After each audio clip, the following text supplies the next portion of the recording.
Yang pertama, bisa karena harta, bisa karena pangkat, bisa karena paras, bisa karena ilmu. Alhamdulillah, alhamdulillahirrahmanirrahim. Salatu wassalamu ala asyrafil anbiya'i wal mursalin wa ala alihi wa sahbihi ajma'in. Bapak-bapak, orang tua, ibu semuanya, pada hari ini kita semua berkumpul. Mudah-mudahan pertemuan kita hari ini dirahmati oleh Allah Subhanahu wa taala. Amin. Mari kita sampaikan kepada ibu kita Muhammad sallallahu alaihi wasallam dan keluarga para sahabat. Insyaallah kita semua yang hadir hari ini telah mendapatkan syafaatnya jauh. Amin. Ada hadis yang diriwayatkan oleh Imam Tirmizi dan Ibnu Hibban yang terkait dengan orang-orang, ada 4 golongan yang Allah haramkan jasadnya dijilat oleh api neraka. Hadis ini berbunyinya begini: An Ibnu Mas'ud radhiyallahu anhu qala Rasulullah ala ukhbirukum mimman tuharrimu alaihi an-nar. Qalu bala ya Rasulullah. Qala ala kulli hayyinin layyinin qaribin sahlin.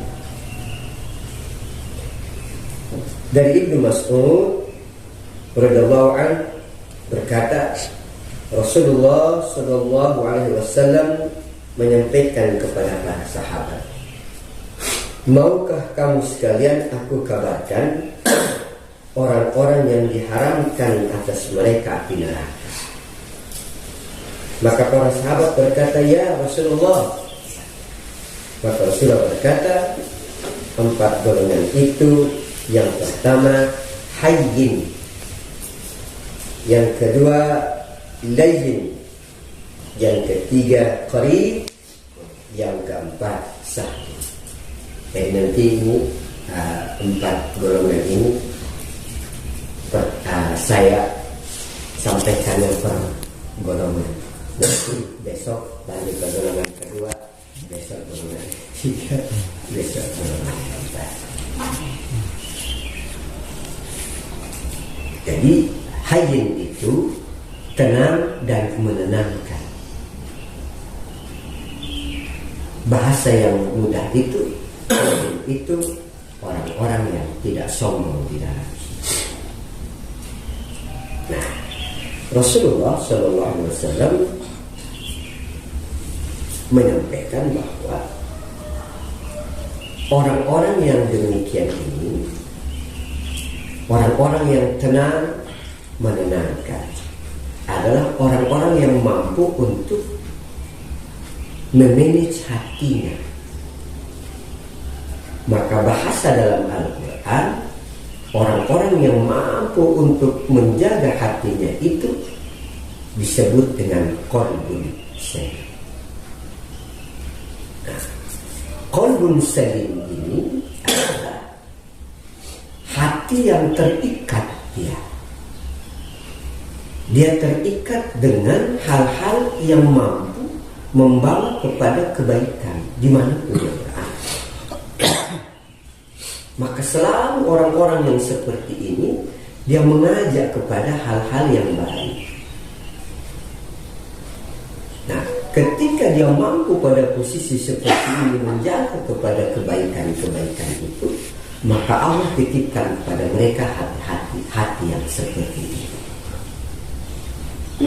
Angkuh, tidak sombong, tidak pongah, tidak takabur. Namun hati ini dia mampu untuk melembutkan dan dilembutkan. Nah, ini sudah ini.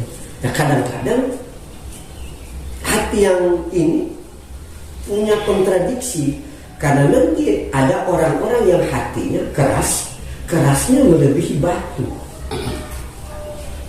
Maka orang-orang yang seperti ini di dalam Al-Quran, nanti buka surat Al-Baqarah, Allah itu bilang begini, fi qulubihim marad, gitu ya. Di dalam hati mereka itu ada apa? Penyakit. Fazadakumullahu marad. Nanti Allah tambahkan penyakit-penyakit itu. Ada penyakit yang mana? Penyakit satu, ada penyakit iri, penyakit dengki, apalagi hasud. Ada lagi penyakit yang kadang-kadang timbul nih, penyakit mau menang sendiri. Nah, ini yang kadang-kadang berarti itu. Jadi udah deh, beta punya apa? Beta punya yang paling benar, sudah lu punya saudara. Aduh, masalah. Nah, ini yang kadang-kadang timbul begitu. Padahal yang paling indah itu dia mampu kenapa? Melayinkan hatinya. Apa itu? Dia mampu untuk membuat hatinya itu lembut. Dan terkadang kekerasan itu akan tergambar nanti. Tergambar dari apa? Pola dan tingkah kita. Allah. Nah, sebenarnya orang-orang yang biasa membuat orang sombong itu ada 5 hal. Yang pertama, bisa karena harta, bisa karena pangkat, bisa karena paras, bisa karena ilmu, bisa karena amal. Masya Allah. Nah, ini sudah. Nah, 5 hal ini mari kita jaga agar supaya ini hati ini gimana? Sudah tergambar. Kalau hati sudah tenang itu enak loh. Sudah lembut. Insya Allah. Itu ya. Ya mampu nih. Yang karena harta itu siapa? Kira-kira. Harta jabatan dalam Al-Quran itu korun. Ya bayar. Korun itu sepupunya Nabi Musa, Pak. Jadi sebenarnya orang-orang dulu itu orang-orangnya luar biasa. Tetapi sayang korun ini tidak mampu bersyukur. Nanti korun ini ada kelanjutannya. Sa'labah. Gitu ya? Sa'labah. Nah, ini zaman korun ini, subhanallah, sayang korun ini. Jadi korun mirip-mirip dengan Sa'labah. Minta sama Nabi Musa untuk didoakan agar supaya dia kaya. Nanti ketika korun kaya, lupa korun itu. Korun itu kalau dia jalan kemana-mana, dia bawa keledai. Keledai itu yang membawa kunci-kunci berangkasnya. Kalau sekarang kunci berangkas kita apa, Pak?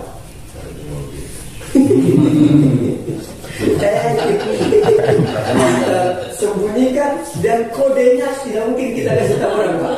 Itu kode hanya milik kita dan istri pertama kita. Iya, itu dia nggak akan kasih tahu, Pak.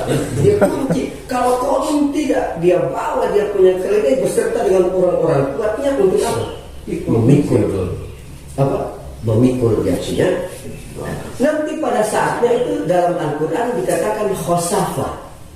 Khosafah itu Allah tenggelamkan. Tenggelamkan itu tidak ada lagi, dia harus satu kali pergi, selesai sampai kepada tempat yang itu hilang. Itu namanya khosafah.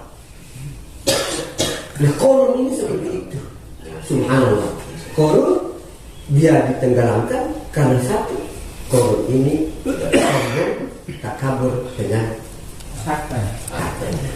Maka kesombongan ini bisa dihancurkan oleh Allah karena 5 hal itu. Bisa karena jabatan kita. Nanti jabatan itu pada diri Fir'aun. Ya. Jadi kalau saya sering ceramah di mana-mana, orang yang sombong sekarang dengan jabatannya terlambat. Karena Fir'aun sudah sombong. Orang yang sombong dengan harta terlambat. Karena korun sudah sombong dengan hartanya. Jadi kalau kita yang sekarang sombong itu kasihan. Kalau orang dulu sombongnya melebihi kita. Itu kan kalau mau sombong lagi, pamannya Nabi Muhammad. Betul kan? Yang nggak beriman sampai Abu Lahab itu kok? bukan Buddha, yang sama si Abu Thalib itu tuh nggak beriman dia.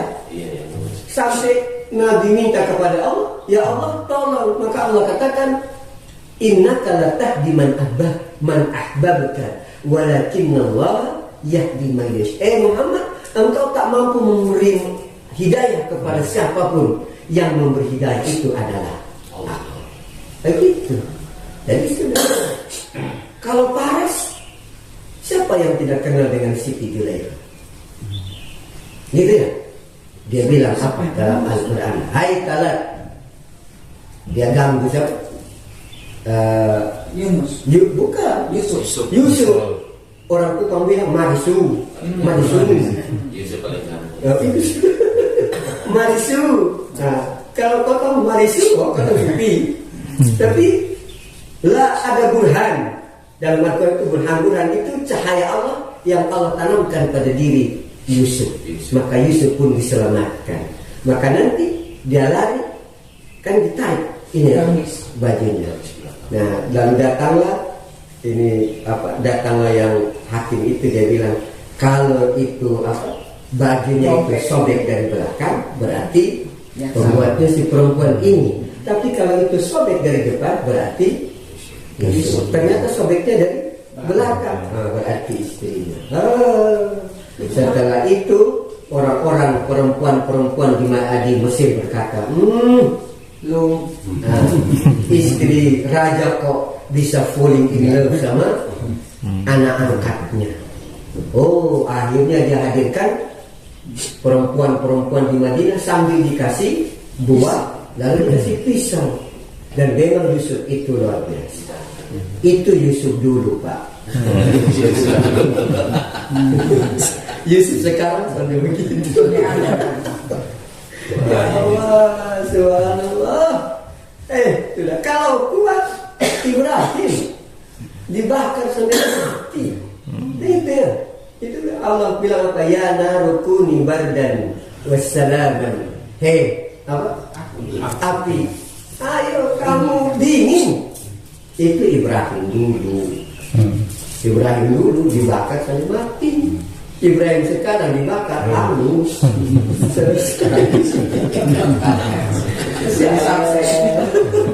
Paras cantik Allah. Dan memang itulah yang dikatakan kesombongan kita. Ya karena di mahal itu, maka mari kita jaga biar hati kita lemah untuk mampu menerima segalanya. Tidak menerima hati yang lembut. Kalau kita nikmat bersyukur, kalau diuji bersabar. Itu saja dari kita. Mudah-mudahan sekelumnya ada manfaatnya.